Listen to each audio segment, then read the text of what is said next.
Good afternoon, good morning, good evening, everyone, depending on where you're connecting from, if connecting online. And again, I would like to welcome everybody to the second day of the International Conference of Children and Their Families using the multiple indicator cluster surveys. My name is Ivana Bjelic, and I'm a statistics and monitoring specialist in UNICEF HQ. I have a pleasure of chairing today's session on recent initiatives in the MIX program. And I'm very delighted to be joined by my co-chair, who you already had a chance to meet, I think, for colleagues online as well, Tatjana Karaulac, who is a monitoring and evaluation specialist in UNICEF HQ as well. So together, we look forward to guiding you through today's insightful presentations and discussions. And we have the following three presentations. Comparing mixed indicators by degree of urbanization and national urban-rural definitions that will be delivered by Nazim Gashi from UNICEF, UNICEF Mixed Consultant, and Sinan Türkyilmaz, also UNICEF Mixed Consultant. It will be followed by the presentation on a novel method to monitor the performance of interviewers, presentation that will be delivered by Pierre Martel, also UNICEF Mixed Consultant. And last but not least, we'll hear about the populating standard questionnaires and enabling design of manageable surveys in the 7th round of Mix by Pedersen, Mixed Consultant. Each presenter has allocated 20 minutes for their respective presentations, which will leave us with around half an hour for questions and discussions. Before we begin, I would like to remind everyone about the important housekeeping points. The sessions will be recorded and made available later on both UNICEF Mix website and the BPI YouTube channel and website. So all of us participating today, including those connecting online, are consenting to participate in the sessions that will be shared and recorded. We again kindly ask all colleagues who are present in the room when asking questions to present themselves, and all colleagues who are connecting online to display their name so that we can keep a good track also of all the attendees and make sure that we know who is asking questions during this session. For colleagues who are attending online, please submit all your questions or comments through the Q&A function because the functionality of chat or talking is disabled on the Zoom. Lastly, we would ask everyone to be respectful. We are certain that that would be the case, but we will keep our discretion to remove any attendee who is not abiding to these rules. So thank you in advance for your attention, and we look forward to a productive and engaging session. Now I'm going to move on to the first presentation, and over to Nazim. Thank you. Thank you, Ivana. I hope you online can hear me, and I assume you in person as well. My name is Nazim. I'm a GIS expert working with the MIX program in headquarters. And now, together with Sinan, we are going to present a new initiative within the MIX team that we are working on, implementing degree urbanization into the MIX surveys. And our study here is about comparing mixed indicators by degree of urbanization and the national urban-rural definition. So I assume some of you may know, but some others may not know what degree urbanization is, and I will briefly explain that as well. First, for this study, we have selected 6 mixed surveys, and they are listed here. So all the surveys are from the latest round of mix in these countries. And then we have selected 6 common mix indicators on comparing them by the national definition and by the degree of urbanization definition. Anyway, so all the countries around the globe use their own national definition of what it means urban and what it means rural. And they use different criteria of defining this. And there is I'm speaking on only my name. I think there is a need to have a global definition on this. So we have the same definition in every single country around the globe, what it means urban and what it means rural.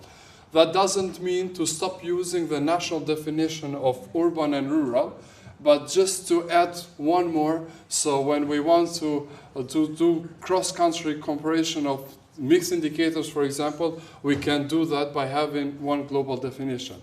Maybe you can do it at some countries, but you cannot compare urban-rural, for example, at the national definition between a country, I don't know, in Pacific and another country in Africa. That's why there is a need for having a global definition. And for this, the European Commission led some work on having a global definition of what it means urban and what it means rural, together with some other agencies. And actually, degree urbanization, or as I will call it now in a short term, the GURBA, so that's the abbreviation for degree urbanization. It's a global population-based definition of urban degree. So it's classifying all areas around the globe in cities, towns and semi-dense areas, and rural areas. So in these three classes, it's classifying all the territories around the globe. And this definition has been produced from the European Commission with some other agencies, but what is important is that it's endorsed from the UN as well. And a mix mixed program within UNICEF and UN Habitat, UNFPA, and some other organizations are implementing and working towards integration of degree urbanization into their own programs. And for mixed, this will help us on cross-country comparison of mixed indicators. So again, short, the GURBA has two levels of classification. Is the first level with three classes: cities, towns, semi-dense areas, and rural areas. And then the second level, again, cities stays the same, and towns is split into three the additional classes, and rural areas in three additional classes. But we will be concentrated on only on the first level of classification. And the main criteria of classifying areas around the globe is the population size and population density. So population density is vertical and population size is horizontal. If you are interested, you can check more, but in terms of time, I will move on. So, I mentioned 6 surveys that we have selected for this study. And what we needed and 6 indicators. Indicators will be mentioned later. So the data that we needed to run this analysis were the population raster files. So in the first file that you see in the top left corner is the grid of estimation of population by 100 by 100 meters. And then the second data input was SWOT, settlement modeling. So for each square kilometer here that you see in different colors, they are categorized in degree urbanization. And then the third is the mixed cluster boundaries. So you see here the mixed cluster boundaries. And I just made up this. This is nothing for real. I just made up this. I want to make sure everyone... Where is Jay? And so, by having these 3 data sets, we were able to classify them by degree urbanization. So now you see mixed clusters in 3 clusters, in 3 colors, red, green, and yellow. So that 3 classes are here. You see, so for each mixed cluster, they are classified in city, rural, or town semi-dense areas. And then, only for the purpose of this study, we made up another definition, which is just a derivation from the 3 classes by merging the cities and towns in one class. So we have only 2 classes of the GURBA, city and town as one, because this is the standard urban. So that's why we merged. But we will show it in the following slides that sometimes this is fine, this works, but sometimes it doesn't, depending on the country. And rural areas are staying the same. Again, the Gurba 2 classes only for the purpose of this study. This is not for real. It is not within the European Commission. So these are the 6 surveys that I mentioned, and I will not speak for all of them one by one, but I will just, so we have the number of classes, and then by the national definition, urban and rural, and then here you see in 2 classes, when we combine city and town in one and rural in the other, and you can compare. So the number of national urban classes is 62 and 289 by the national definition, and this is 96 by the Gurba and 255 by so rural.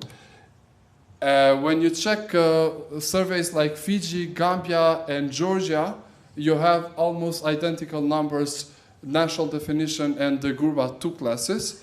But when you check cases like Malawi, you see we have only 162 urban clusters, and when you check it in the Gurba, it's more than tripled the number. And I'll show to you why this is happening. So we have more than 700 city and town clusters. And not as in Malawi, but there are some discrepancies in Eswatini as well. So 62 and 96, you saw the first one. Here is another table, cross-tabulation. And now we have the national definition and the Gurba 2 and the Gurba 3.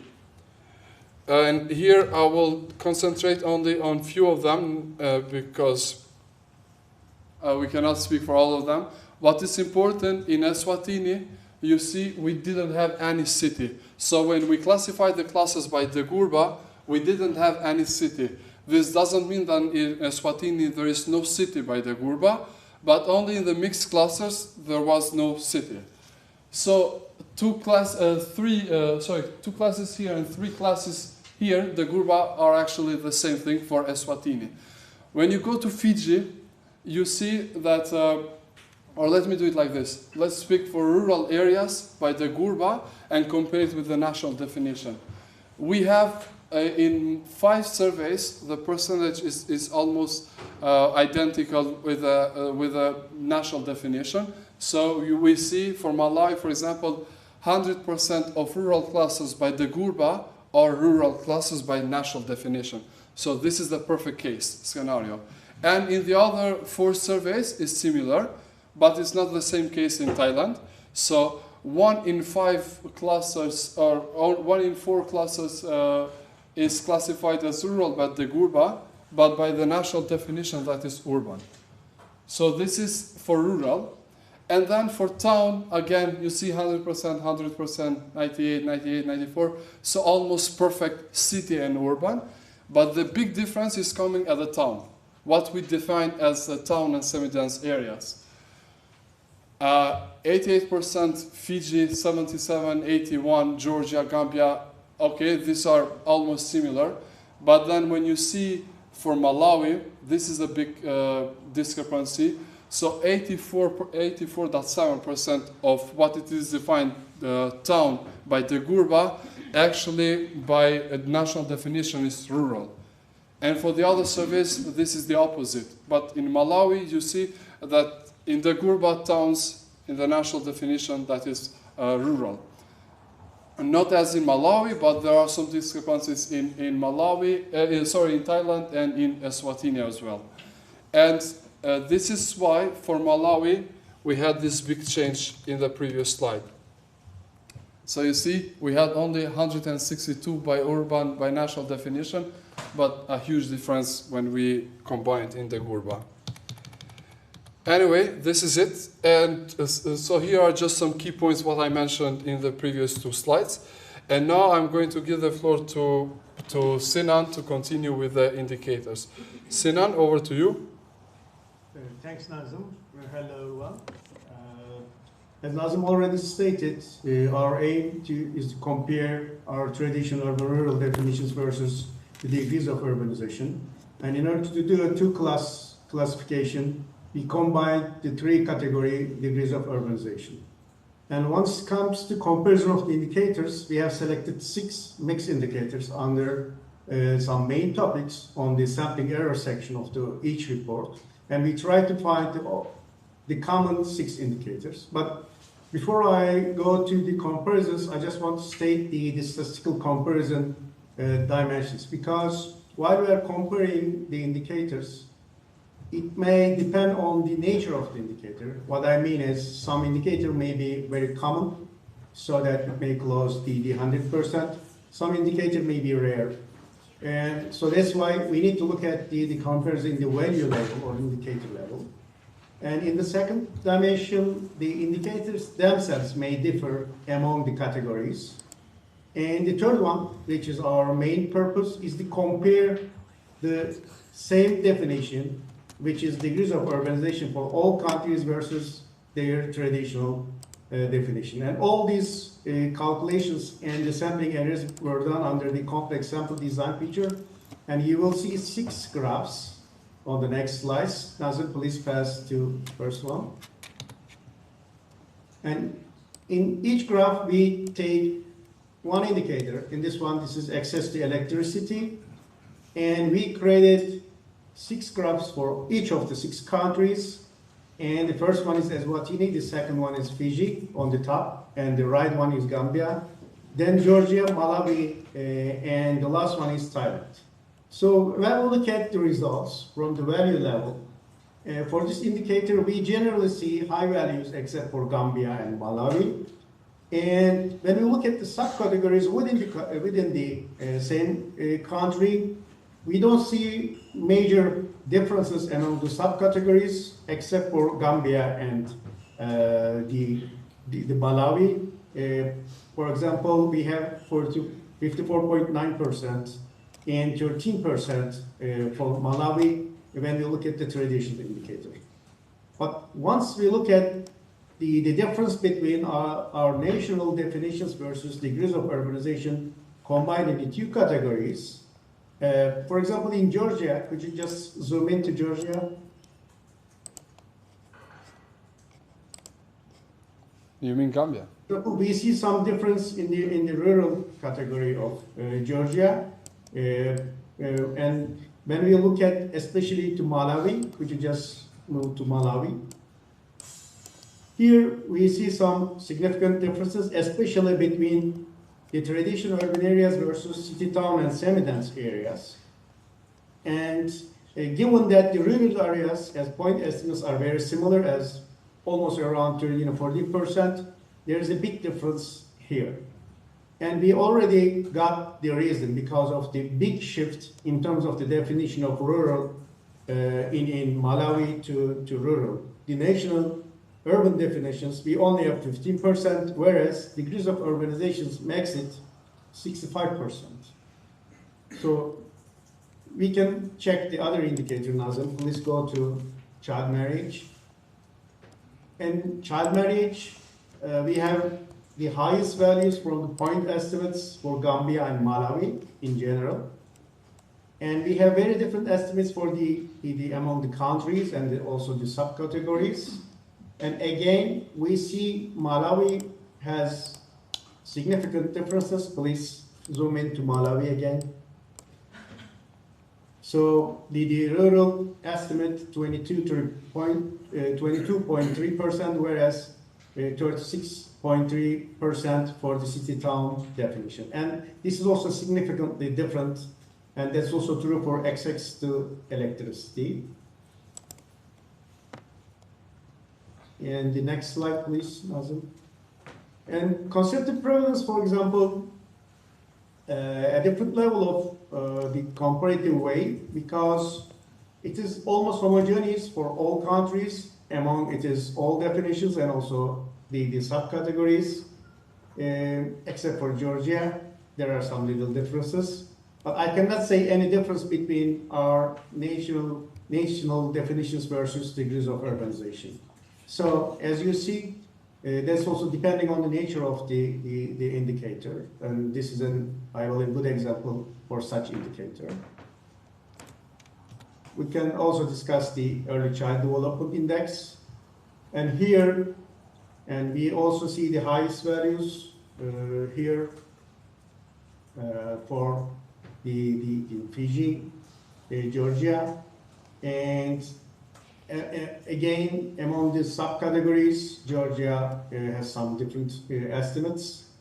And if we go to Malawi, which is the most significant or dramatic country, we also see some differences, especially for urban areas has 69.8%, whereas city, town, and semi-dense category has only 6.5%. And this indicator has a different level of estimates among the countries as a value. And our fifth indicator is standing prevalence. And please also notice that all these categories are calculated based on different subpopulations. This is, for example, for under 5, the exception is the household level indicator. So that's why, statistically speaking, the number of cases, the sample sizes are also important factors to these comparisons. But once we do this within the country, if there are no major changes among urban-rural versus our city-town and rural definition, we may not accept differences not only because of this, but also the how many households were shifted to other category. And again, Gambia and Malawi has the highest point estimates. And in general, we see mostly even distribution, except again for Gambia and Malawi subcategories. And also Malawi has some difference as 29.3% in urban and 35.3% in city, town, and semi-dense category, where we assume that these should be kind of similar classification. And our last indicator is use of basic drinking water service. And this is in general a high percentage indicator, as you can see from Fiji, Thailand, almost perfect in Thailand, in Georgia also. But we can also observe some variations among some categories, especially in Malawi, Eswatini, and Gambia. And if we look at from the differences among our the definitions, again, Malawi has a significant difference in urban versus city, town, and semi-dense area definition, as well as if you look at the rural area estimates, the point estimates are also statistically different. So I believe that given that we need a kind of a standard level or standard definition of the urbanization, it seems like degrees of urbanization makes us to make such the estimates. And if we want to revisit the final findings, could you just move to next slide, please, Nazim? Actually, I already mentioned all of these. So we mainly see the different estimates for Malawi for indicators. We also see some point estimates difference, but which are not statistically different for some of the countries. But if we come back to conclusion and why we have such differences, first of all, because of the definition of the both traditional versus degrees of urbanization. And also it is depending on the nature of the indicator. And degrees of urbanization definitions, as I said, giving us to make standard use of classifying and making a cross-country comparisons. But there are also some challenges or some things to be improved also for this definition, because it is mainly based on the quality of the grid and also how proper estimates we have, especially for in terms of the population. So that's why we need more proper and the higher reliable degrees of urbanization classification. And also the grid size are also important. Maybe in some case, if we have more proper grid definitions, we may have smaller size of grids instead of this definition. But still, the availability of comparing the all indicators with the same definition, I think is a good chance for us to make conclusion about the indicators. I just want to also point out that the reference date of the surveys are different. So there are maybe some differences from 2013 to 2022. So the population estimates versus how the traditional definitions were created is a challenge.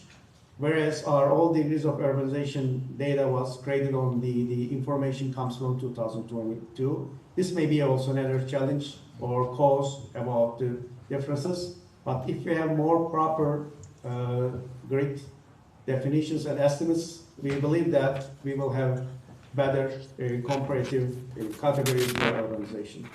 I'm thanking for listening. And I should also thank the organization and Zula for your technical support. And thanks again. Yadigar, we thank you. Thank you, Nazim, and thank you, Sinan. We'll be moving on with the next presentation. We'll be hearing from Pierre about a novel method to monitor the performance of interviewers. Again, reminder to all attendees to prepare questions for after the presentations, and to our colleagues who are following the presentations online to type them in the Q&A section in the Zoom link. Thank you very much. May I start? That is the one. Thank you, colleagues. My name is Pierre Martel. I'm a mixed consultant based in Southern Africa for quite some years. In recent times, I've been focusing a lot on data quality. For example, we have been developing with the team a survey quality index. I'm not going to talk about that today, but just to say that for us at the Mix, of course, it is the quality of the data is a very critical factor, very important. And we saw from yesterday to today so many presentation analysis based on these data, on this mixed data.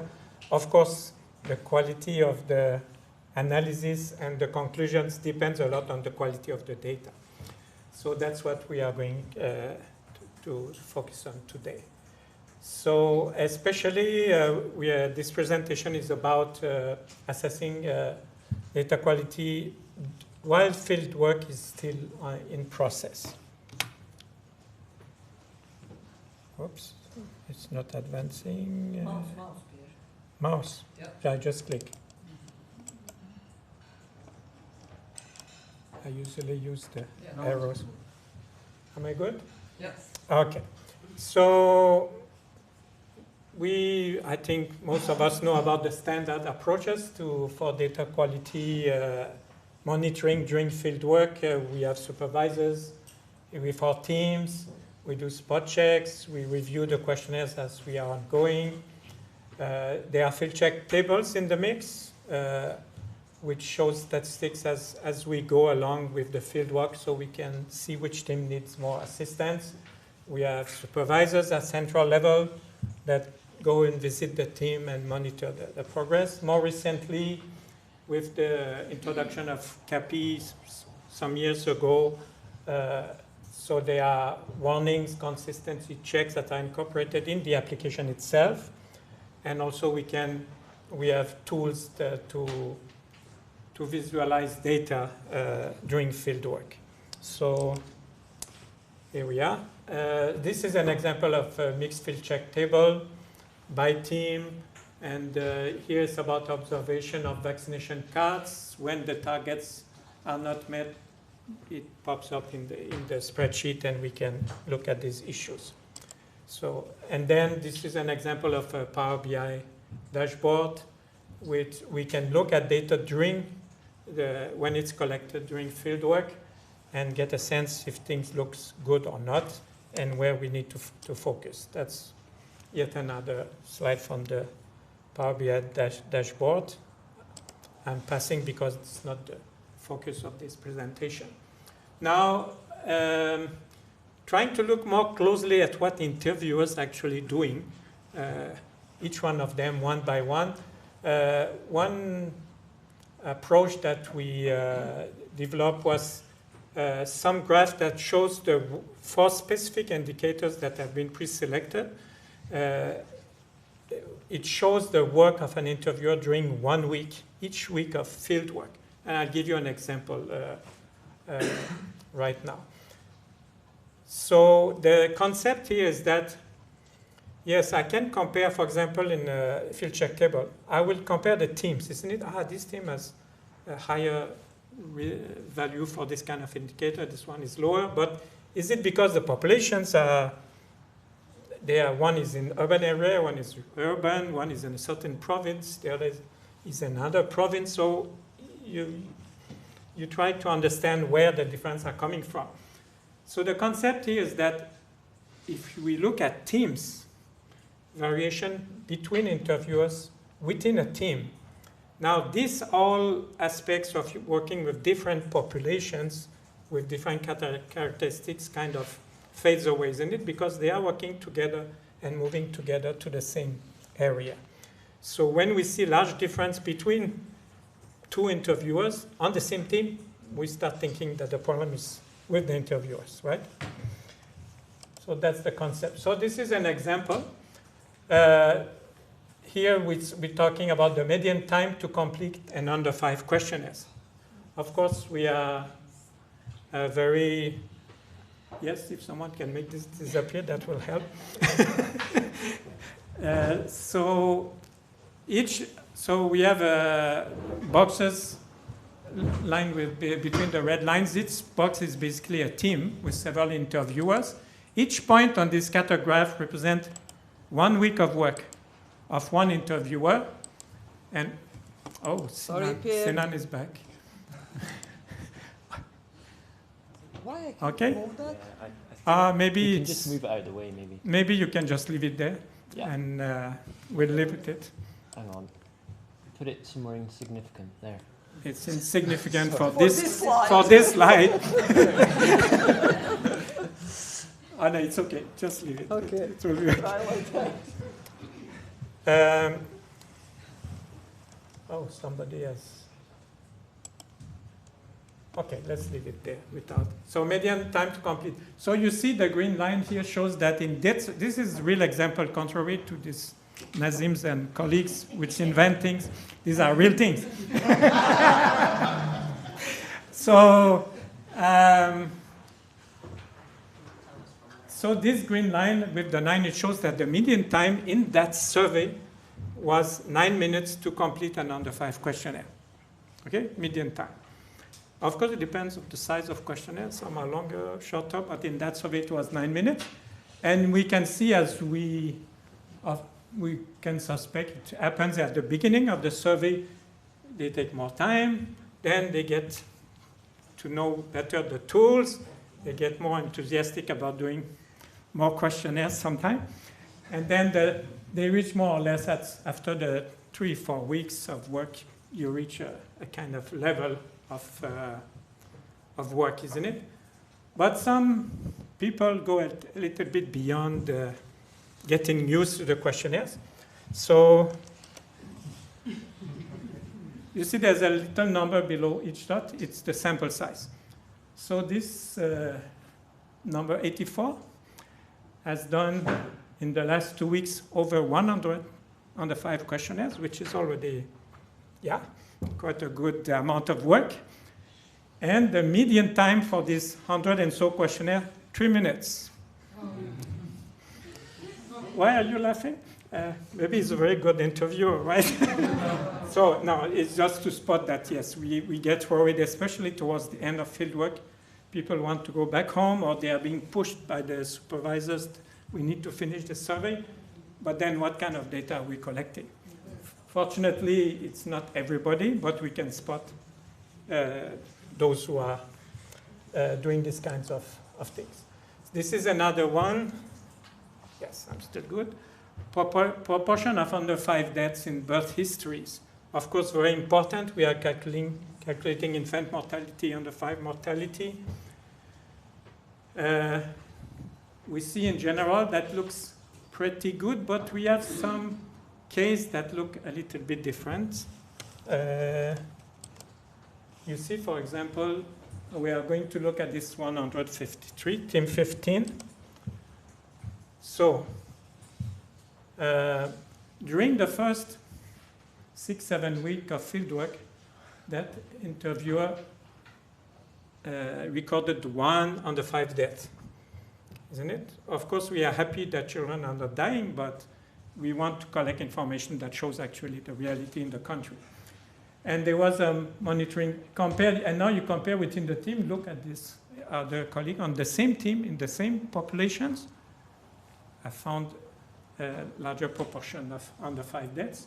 And this is the average for the whole survey as they are progressing. So you see this one here is, even this one, of course, is something we are having doubt if the work is being done properly.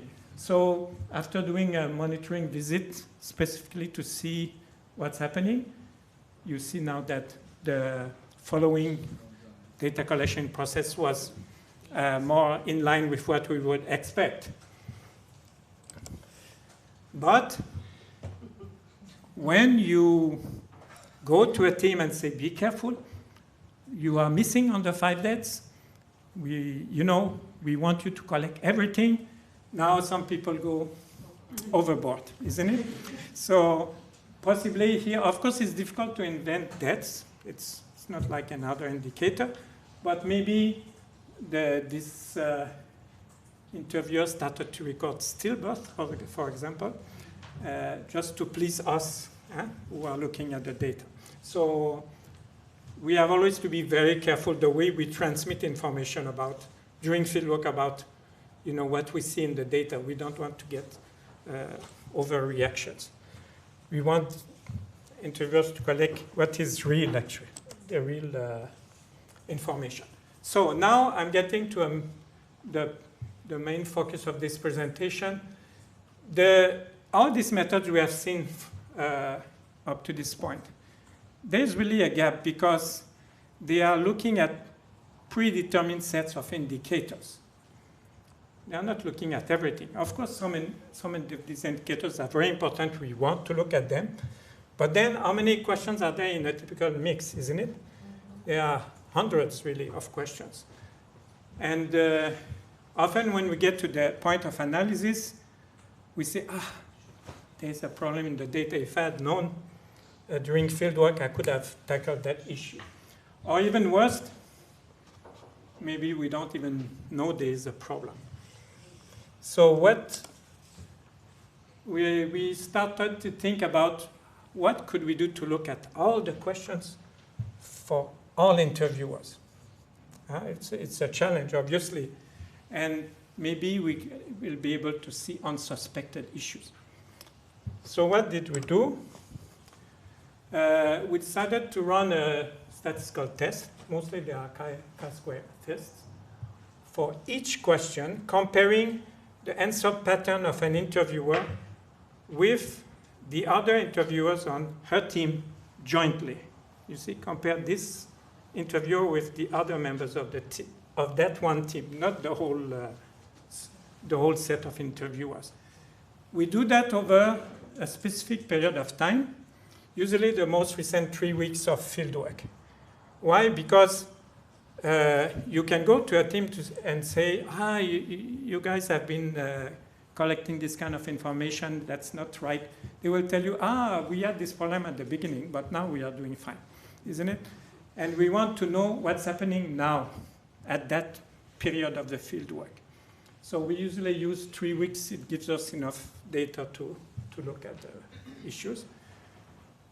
We set a p-value, very low p-value, because we are running hundreds and thousands of tests, actually. We don't want a lot of false positives, isn't it? And we are interested in large difference, not in small differences. So we set a p-value at below 0.001, 1 per 1,000. Every time the p-value is below this number, there's a flag that comes up.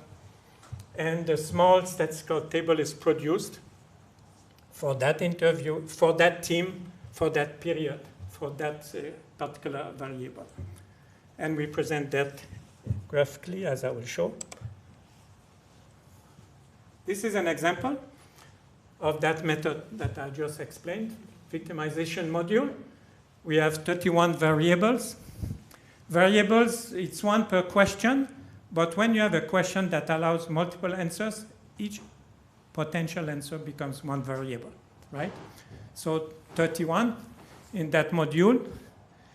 In this real survey, there was 14 teams, okay? And if you count these small dots here, each one is a flag. There are 76 of them. So you already see the amount of data that comes up that we need to look at. So, of course, we can go and look at each one of those flags. But what is more practical and more interesting is to discover patterns. So you see one pattern here, you have some vertical series of dots, which means, for example, if you look at this one here under team 2, the first 6 at the top, it's the same interviewer, okay? And it had attracted 6 flags between VT9 and VT17, okay? So when we see this kind of vertical alignments, it tells us that there seems to be a problem with one interviewer or maybe one team. I'm looking now at this particular, that one flag there at the top. This is the table for that flag. The question is, have you been physically attacked in the last 3 years? Okay? Now I'm sure you all see why a flag came up, isn't it? This one, this interviewer 21, did a 31 women's questionnaire, in this case probably, 5 years. The other 2, 0. Who is right, who is wrong? Yes, that's exactly what our colleague here was showing. We don't know. We just know something is happening that doesn't seem right. And we will have to contact by phone or visit the team. But we have now a reason to see there is probably a problem. And why is there 6 points? Either that interviewer is really doing a terrible job and doing a bad job at all questions, but in this case it's because if you say no, you are going to skip a number of follow-up questions. When you say yes, you're filling them up. So the pattern of response change and the flags are coming up. Okay, so the interviewers who find tricks to, if I say no to that question, I'm going ahead. They come up very rapidly in this method. Now there's another pattern that you can see, an alignment of points horizontally, which means there is a question or two that are problematic across the board. Now it's not a problem with one interviewer. Once again, this is real data. And it comes up very quite frequently in the analysis. So these questions, VT20, VT21, all the teams are affected except team 3. Yeah, it's quite significant, right? So the questions are, do you feel safe walking alone in your neighborhood after dark?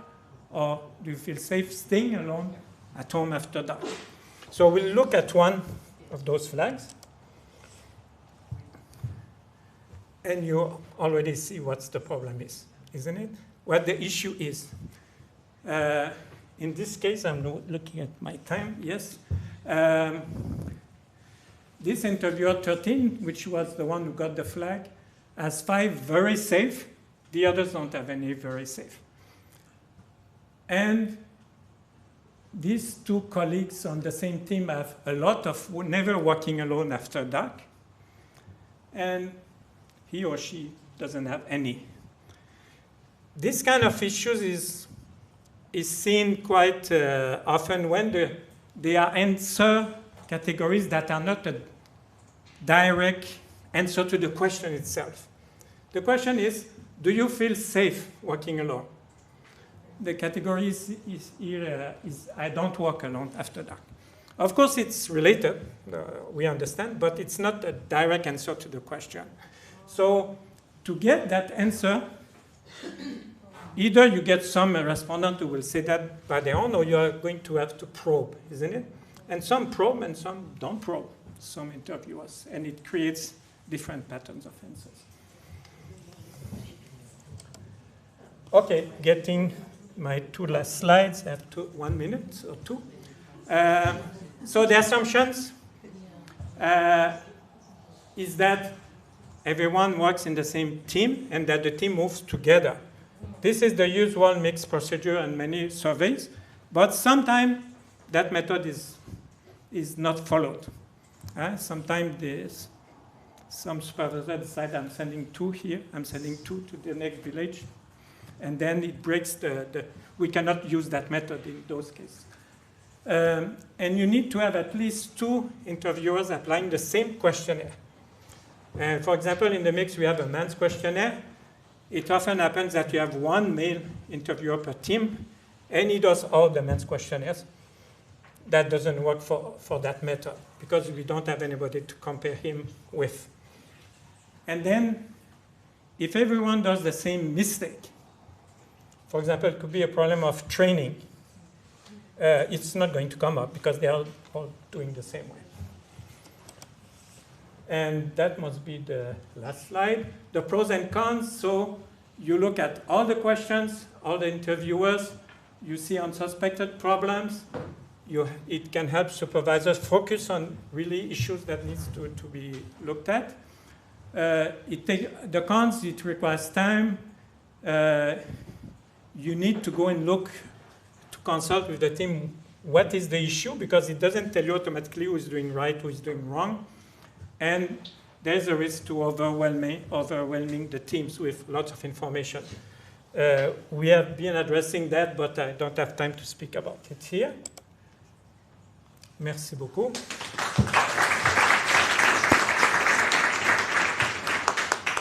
Thank you so much, Pierre. So we will be moving to the last presentation for this, allocated for this session.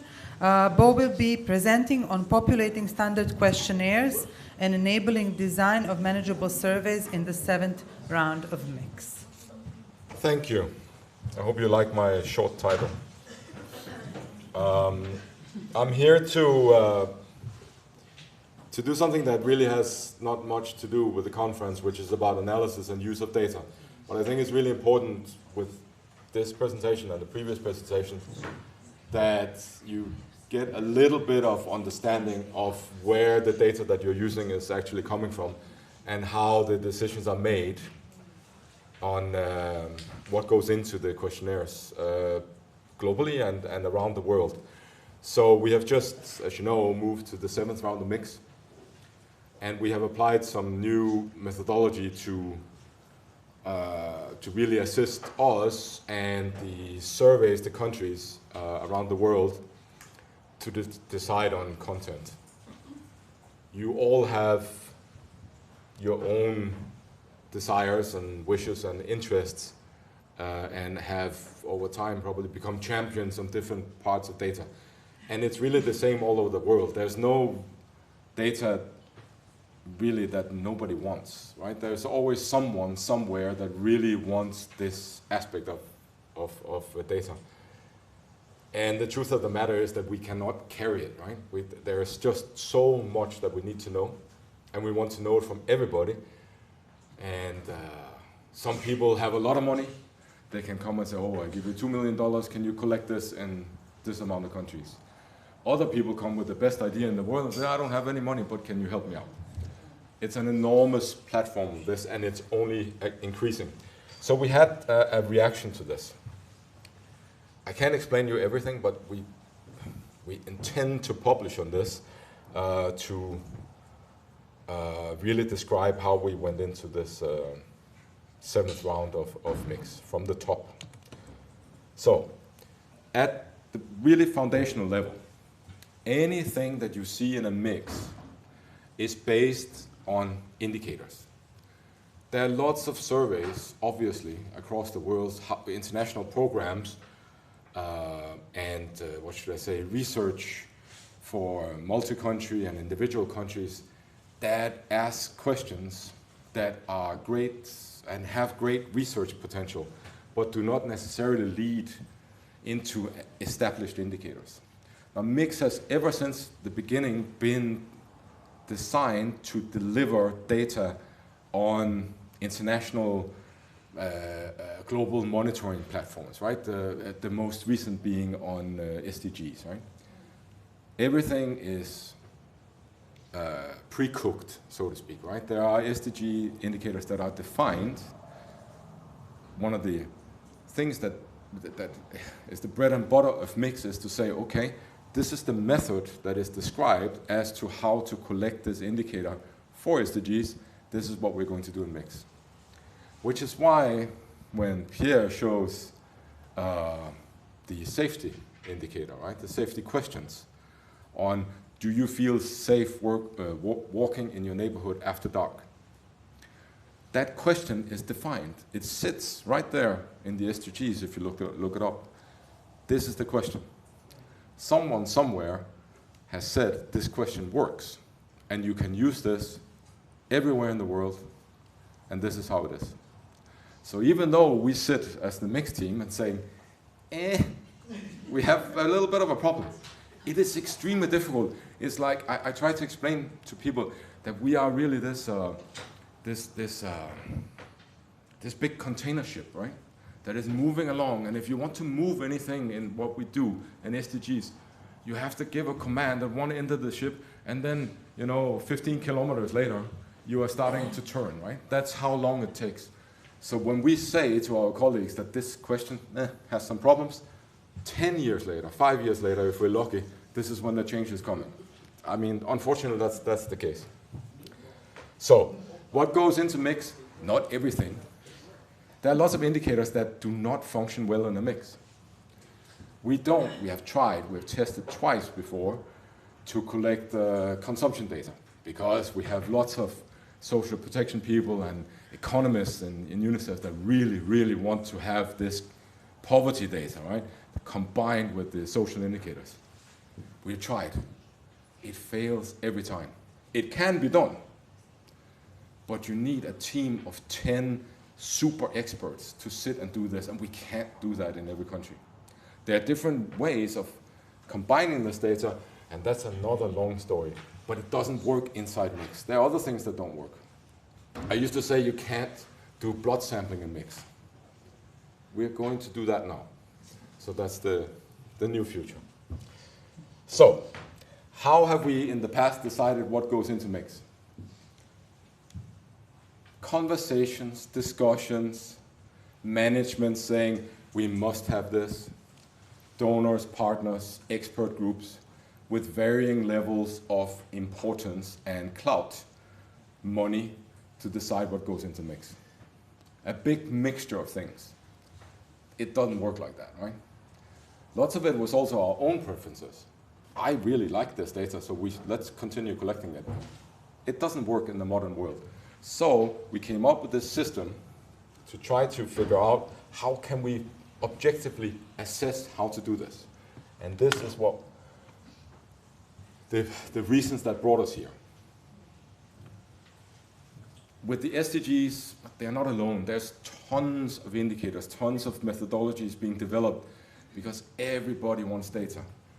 The initiatives are ever growing. We went into Mix 6 with 60 topics, a 50% increase over Mix 5. Another 50% increase into Mix 7 would be suicidal, basically, for us. Some of them are incredibly complex. It used to be, you can ask, oh, how are you feeling? And somebody says, oh, I'm feeling okay, and then you have your life satisfaction, right? That's not the case, right? It's a really complex thing now. We used to be able to ask, oh, did you go to school last week? They say, yes, okay, wow, great, we have all our education indicators. Things become more and more complex, and it's more and more of an investment to collect this data. At the same time, the countries, they don't want to just deliver national data. They want to have data that they can use for policy in countries, which means that we cannot do, oh, this is the indicator for Nigeria. If we're lucky, we can get away with, this is the indicator by state in Nigeria. But they don't even care about that. They need to know what is the local government area data, and we cannot deliver that. A survey like that in Nigeria would be 400,000 households. So you have to find mechanisms to deliver that. It works better in smaller countries, obviously, but countries, and there are many countries like Nigeria, it doesn't work. We have grown just from mix 5 to mix 6 by 30% in sample size. I think we ended up in mix 6 around 12,000, that neighborhood, households. When I started in mix, it was about 6,000, right? So it's doubled since I've been around. It's very complex. So, we came up with a scoring system, objective. We call it objective because we mean it honestly. To decide on what goes into the global standard questionnaires of mix.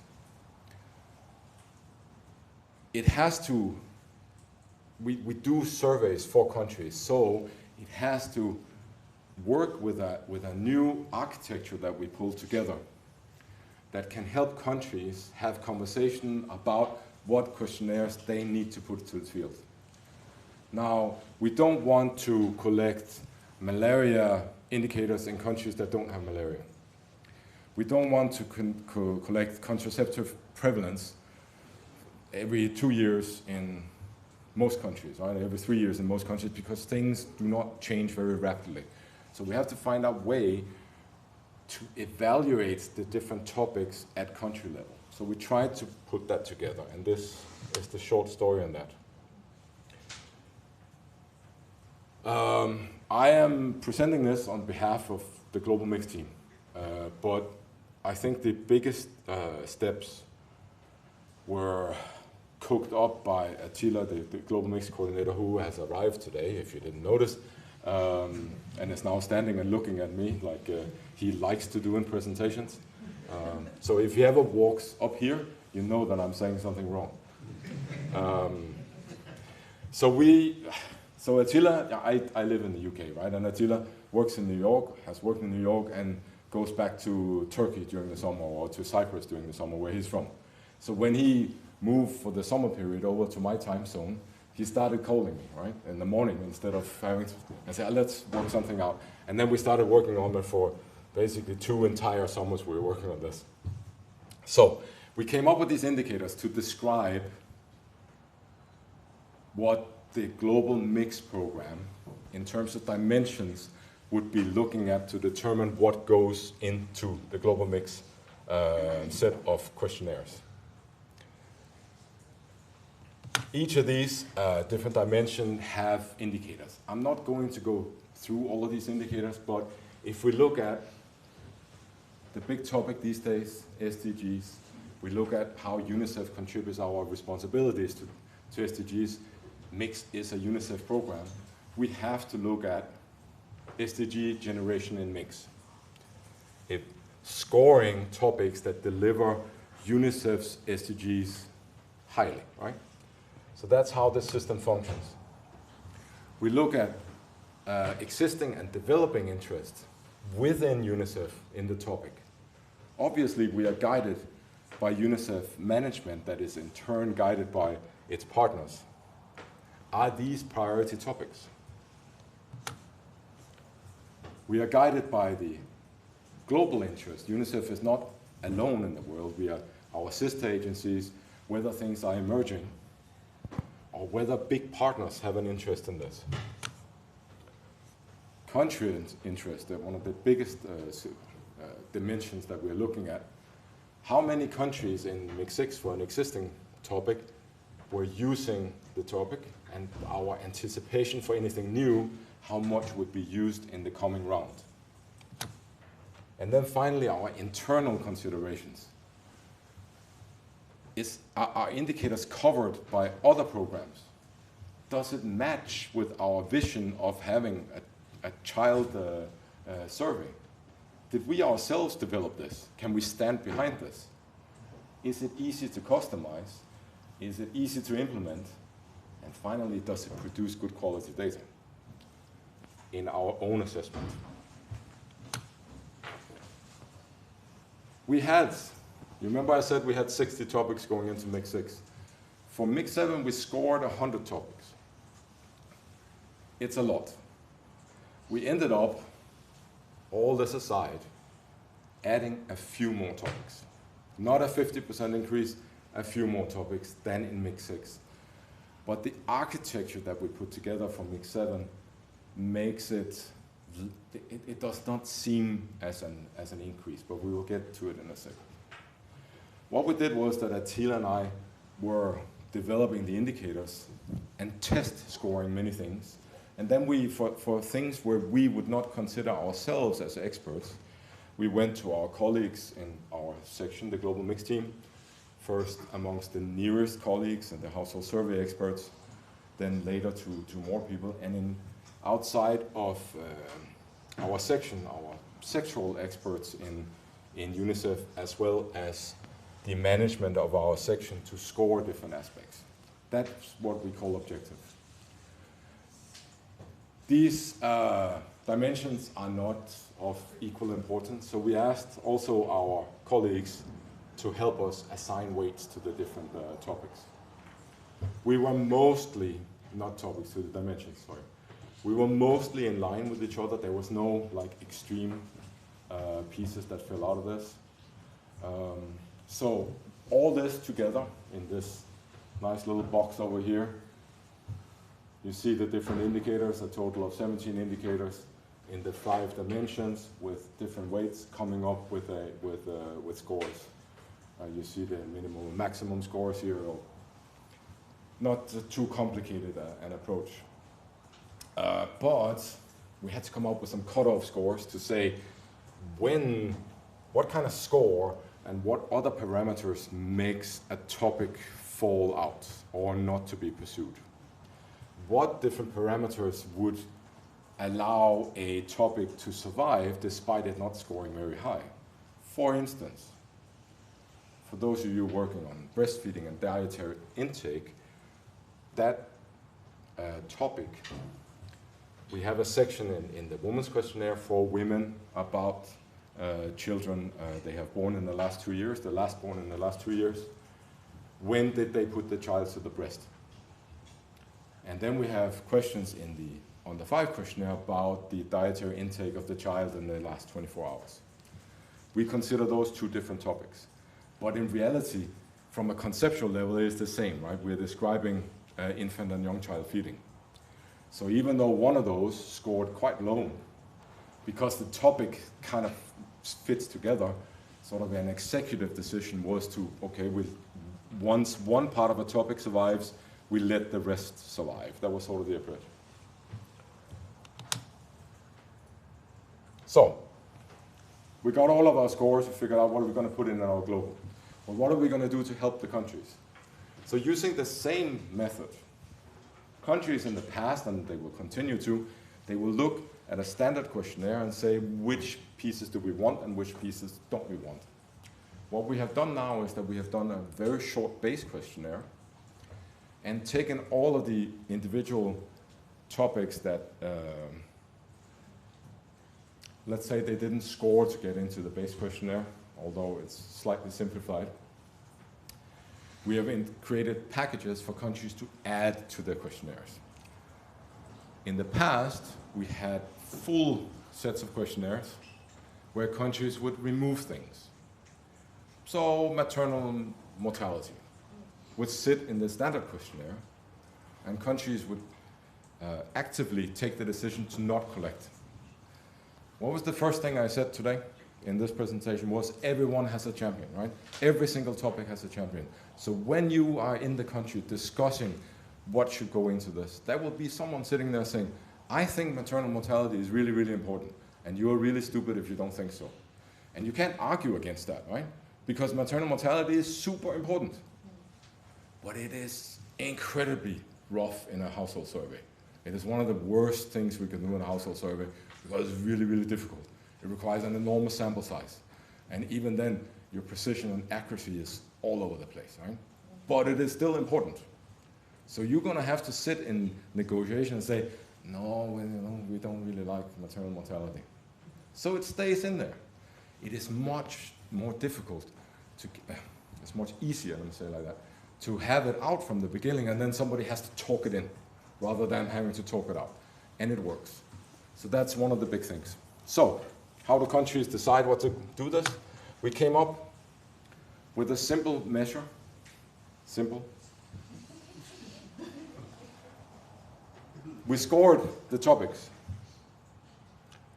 in the following domains, indicators. The length, whether it's difficult to customize, whether it's exogenous to mix, whether it requires extra logistics, whether it complicates survey design, whether it increases survey design, obviously, survey sample, the sample of the survey. What kind of burden we have on training? Do we need extra training? Do we need extra experts, etc.? So all these things we scored. But you see, we can score them from New York. But it is really only in the country that you understand the complexity of doing different things in the survey. So all of this is really up for customization. Not all the dimensions are really equal in all places. But I would rather do, blood sampling in Eswatini than in Nigeria, because in Nigeria I have to have a massive, complicated cold chain, whereas in Eswatini I can drive my samples straight to South Africa to have them tested, right? It's very, very simple to do. It is simpler than to do it in Nigeria. Different approaches in all countries. Countries can see the method, and things that they want to add, they can score themselves. So all of this is customizable, and it gives you some total scores that you can compare between the surveys you have done in the past. Are you going to make this survey more complex or less complex than before? How was your last survey? Was it too heavy for you or not? Those are the aspects, and my boss is telling me I need to shut up now. I like to talk about this, I'm sorry, but that's it. We have a couple of webinars that you can go and look on this. There's some more detail, and we will definitely publish on this. So thank you very much.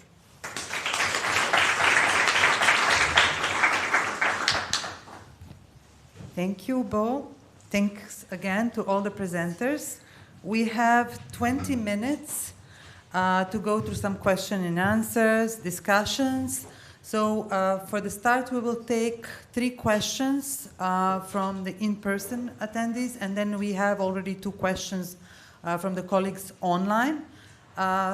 And we have time. We'll take some more questions. Please go ahead. If you don't mind, just very quickly telling your name before asking the question. Sure. Hi, my name is Hernando.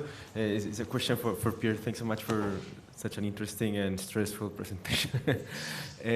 Just a quick question, and just wondering, have you found like an interesting combination of variables asking similar types of questions in mix that you can kind of like crossed up to check the reliability of each survey?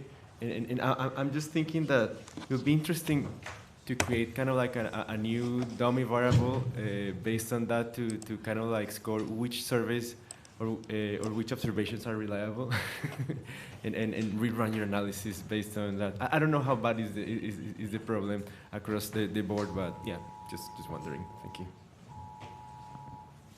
Many thanks, Hernando. So, Pierre, if you can please note down the question. We will take all the answers at the same time. So we'll be moving over here. Sorry, there's only one mic. It's a good exercise for me. Yeah. There you go.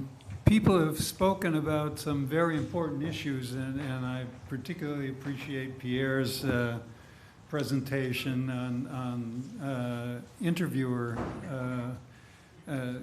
quality of control. But what I'm concerned about is later processing of the data, where in terms of data entry, and especially post-entry processing, what's being done. Because, for instance, in looking at the foundational learning module in Zimbabwe, there are clearly things that, well, they appear to me to be very wrong. There are some things in all of the surveys that could be done differently, fairly easily, that would make processing of these modules much easier. So I'm wondering if anybody has anything to say about the sort of data entry and post-entry processing of data.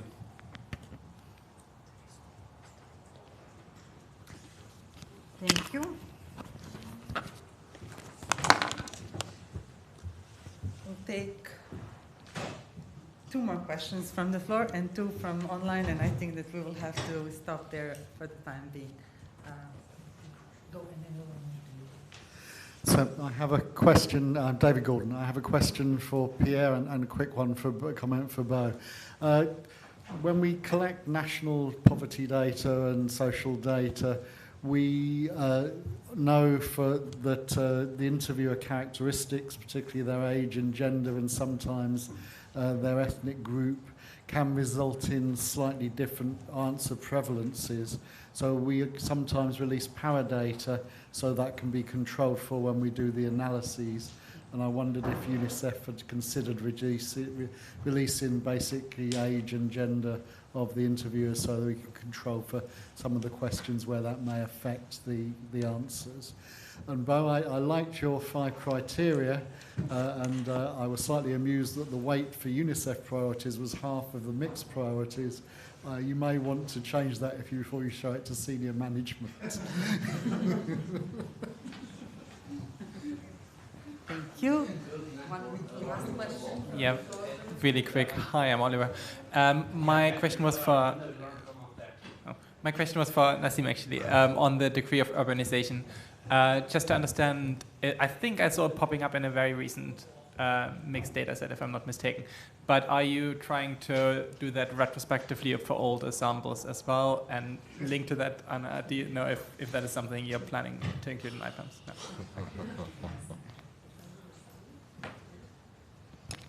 Thank you, and I will read 2 questions that came first. So we will take the 2 questions from the colleagues online. One is from John Duncan. When will the degree of urbanization be integrated, or will it be integrated in the future mixed surveys? So I think this question for Nazim and Sinan. And from Bungai Munguni, would Mix 7, I think, Bo, maybe this would be best addressed by you, would Mix 7 include possibly the module on socially perceived necessities in the future? It's for Professor Gordon, I think. Yeah. So, okay, let's start with Pierre. And Pierre, if you can address all the questions that were addressed to your presentation.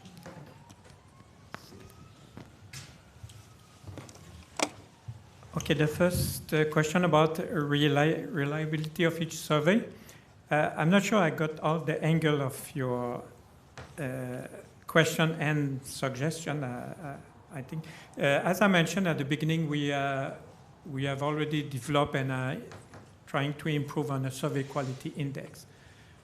Not that this information is being put on the website for at this point, actually not yet, but we are very interested in trying to assess which quality as more reliable and others that are maybe have more issues.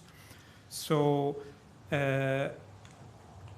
now the other part of your question about to have dummy variables, the dummy questions you mentioned, can you just say again? Sure, yeah. Just wondering if there's questions asking similar things across the survey that you can cross-check to see if they have reliable, similar answers that you would expect. Okay. Yes. No, the mix doesn't really have this, to repeat a question in another module, in another way to see if there's consistency. No, we don't have this approach in mix unless I stand to be corrected, but I don't think we do. But that's interesting to consider, but given the complexity and the way the mixed survey is put together, it's not like you have a single topic survey where you can do this kind of things. I think it would be quite difficult to do it that way. But through this analysis, the second part with the flags, we have done actually comparison analysis of a large number of surveys to see which of the questions are working better, which are more difficult. And so we are getting a sense of that in that way.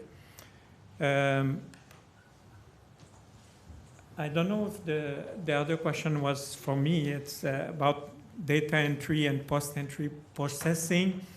Maybe, Ivana, you will be the one who will answer that one. There was one also about interviewer characteristics, like publishing paradata. I think that would be very interesting to do that. We are not doing this at this point.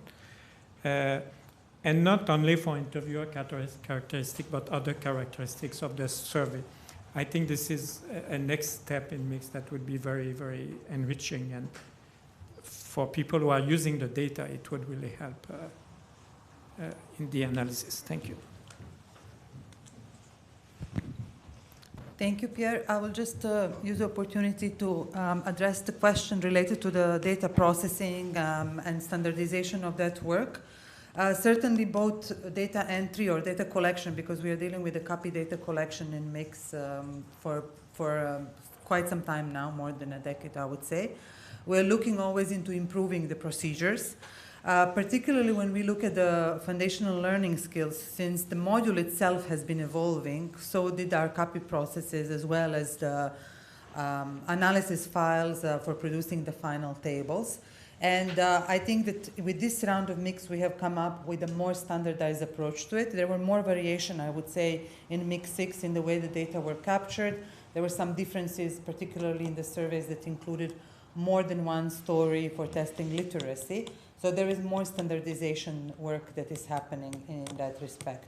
I would say that that is related not necessarily to foundational learning skills, but to all other modules in Mix as well. We're looking into making sure that data within the same round are as harmonized as it is possible.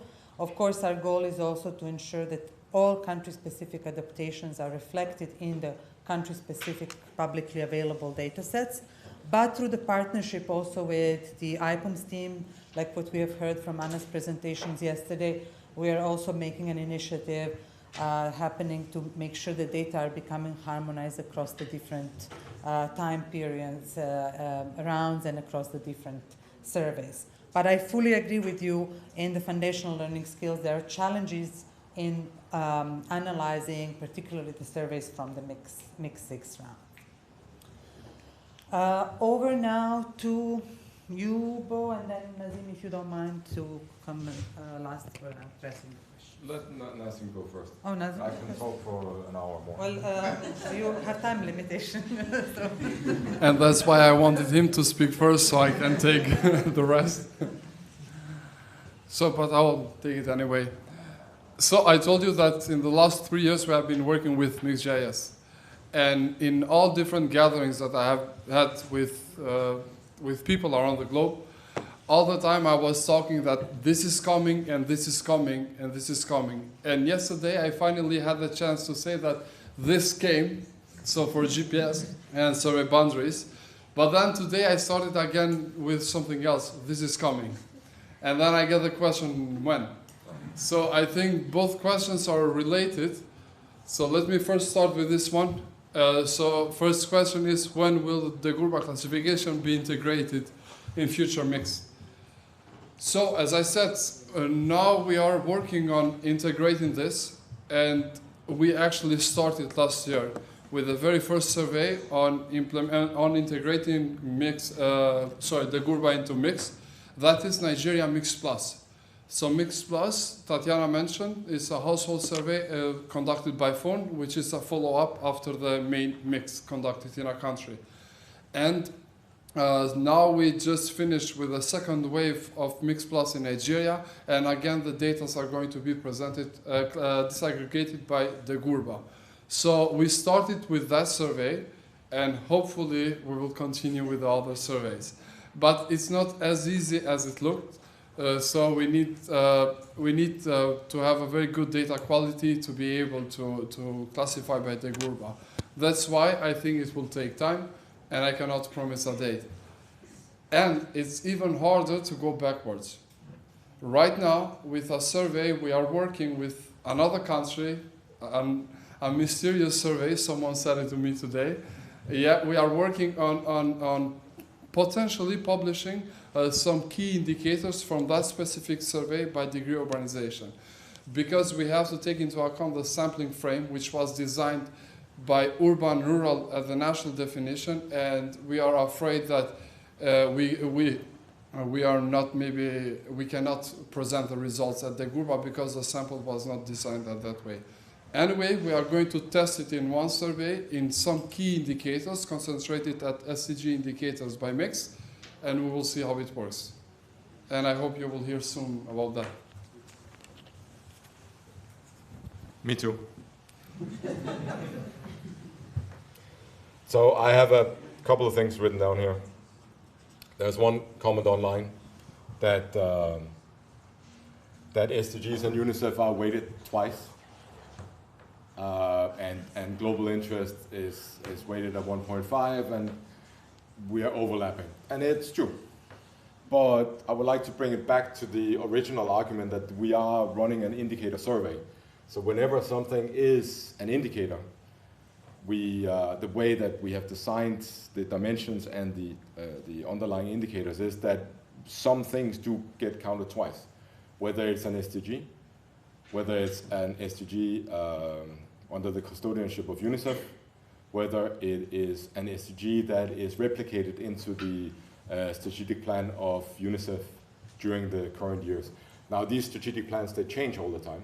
So we are coming to the end of one, so that with that indicator will be reassessed at that point. We are counting whether a topic develops an indicator several times, but that's the nature of how this has functioned. Yes, Dave, we have heard it before. The mixed priorities being a problematic terminology in there, and the weights. No, absolutely, but we feel that it is important to send the message that the topics that we put in there, they need to score high with us evaluating their applicability and the ability to operationalize those, to really make, it might be that you really, really want to know, but we cannot give it to you because it doesn't work, right? Maternal mortality being one of them that is so difficult to do, right? Even if it is an enormous priority across the world. But I take your point. Or paradata, yeah. We all love it. We want to look at the surveys from every angle. It takes a long time, huh? And it's very complicated. I mean, Pierre has spent, I don't know how much time developing this and looking at things from different angles. We are looking at now the languages used in the interviews, right? Whether the questionnaire is in the appropriate language, whether the interviewer was translating on the spot, whether the interviewer was using a translator. In some countries, everything is straightforward. You just speak Spanish or Russian and everything is fine, right? It is not in a multitude of countries, right? We cannot translate to every country, so we're looking at this, and it is a can of worms, as you can imagine. The same goes for interviewer. I mean, if you don't know, DHS has an interviewer questionnaire. A questionnaire that they fill out during the training and selection, and it goes into the database. I don't know if they released it, I haven't really checked, but certainly it's for internal use. We are so jealous. It is just, we are not there in the trainings. Well, we have one person most of the time. But have you ever been to an interview training? It is madness, right? Everybody is running around much more than in a conference like this, right? To try to get everything done. And we don't want, if we do something like this, we don't want it for half the surveys. It has to be standard. This is how we're going to do. We have a dream. It's going to happen, but yeah. Talk to your friends, send us some money, give me some staff, and I'll make it happen, trust me. Did I need to say anything more? Would you like to say something, Azila? Okay. You get to close in a minute anyway. Okay.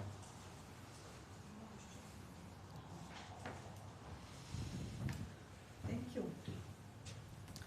So we have 4 more minutes in case there are any other questions. You want something more to say? I didn't know. Well, thanks everybody. We do have a question, please. If no one wants to say, I can ask it. No, please go. My question is for Pierre. I thought it was really interesting the way that you check data quality from the perspective of the interviewer's kind of attention span. But I also wonder, I've seen in some surveys, like the Indonesia Family Life survey, that are not multi-country, they have a section called interviewer notes, which asks interviewers exactly which questions confused the respondents, how did they think the interviewee's attention span was, and also who else was present during the interview, because that might affect privacy and confidentiality. I was wondering if that's ever been considered, or if that's actually been part of mix that I just don't know about. Because if you talk about interviewer profile, what actually happens on the ground during the interviews might also affect data quality. So, yeah. Thank you.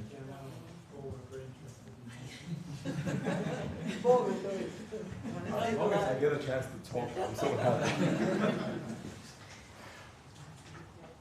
Yes, is the answer. When we do tests, this is key, right? We need to get immediate reactions from the interviewer to what actually happened in the posture, the face, the whole attitude of the respondent, right? It's absolutely key, a qualitative assessment. In field work, it's going to be all over the place, right? And it's like you have to run another complicated training in sort of a qualitative measure of this. What we code, what we record, is key aspects as to you do not continue beyond this question if the respondent is not alone and you have not secured privacy. That's it, right? Then at the end, we code whether the interview was conducted in private. For instance, it's not something we have taken a look at, but it's something of the kind of data that we, I guess from the beginning of Mix 6 says, we need to collect this so that we can have a look at if it's something that we need to deal with, right? So it's only looked at an individual level. So at this point, it's just data. Sorry. Maybe, I mean, if I can just add a little bit to this, if you don't mind, Bo. It's important maybe to note that the process happens during like each survey, training, pre-test phase. There are the information that are being collected by the interviewers as the feedback throughout the entire process, right? One important note also, since I mentioned encouraging country teams to collect data using copy systems, there are also designed standard protocols for that. And the copy systems themselves, they also allow the interviewers to write down any observation or a note. It is challenging though. Questionnaires are quite lengthy. They already have like a very long process that they have to go through also using the system itself. So maybe not all of them will write consistently note, but it is possible to either add a note directly to a certain question, to a category of answers, or to the overall questionnaire or the set of questionnaires as well. And these can be then further examined. We're looking into possibility of including systematic transfer and analysis of paradata. In Mix, we are using CS Pro for data collection mainly, and now CS Pro has very good functionalities on monitoring in-depth paradata, like a very large amount of information about the data collection process itself. But analyzing that is also a huge amount of work, and someone has to look at that information once it's analyzed as well. So it is to be continued, let's say. I'm afraid that we ran out of time. If there are any other points for the discussion, please take them also with the presenters during. Sorry? I didn't answer that question. Oh. I don't know the answer, so that's my answer. Oh, okay. So just the question that is still on the screen: can Mix 7 include a module on socially perceived necessities? Bo doesn't have the answer at this moment. So. And yeah, not familiar with the module itself.